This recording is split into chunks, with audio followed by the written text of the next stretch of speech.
haitengenezi mazingira ya kwamba striker tu mwenyewe ndiye ambaye anapaswa kufunga. Wamekuwa na mgawanyiko, yani mtu yote akiwa kwenye nafasi anaweza akapachika bao. Tuna namna yote ambayo tunaiona ikiathirika kwa kumkosa Prince Mpumelelo Dube katika michezo yake iliyosalia.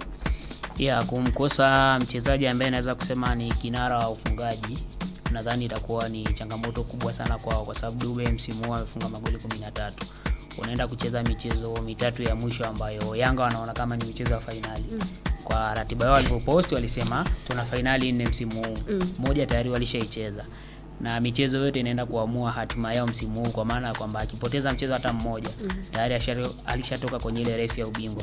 Kwa hiyo unaona kama wanaenda kumpoteza mchezaji ambaye ni muhimu sana kwenye kikosi chao, kwa maana ya kwamba mchezaji ambaye ana uhakika kwenye kila nafasi kwamba ana uwezo wa kuitumia. Although atapatikana Clement Mzize, lakini kwa msimu huu Mzize amekuwa akitokea sana pembeni. Mchezaji ambaye amekuwa akisimama sana eneo la katikati ni Clement Mzize, Prince Dube. Na bahati mbaya zaidi wanaenda kumkosa nyota mwingine ambaye ni Aziz Ki, ambaye at least naye alikuwa na uwezo wa kucheza kwenye ile eneo.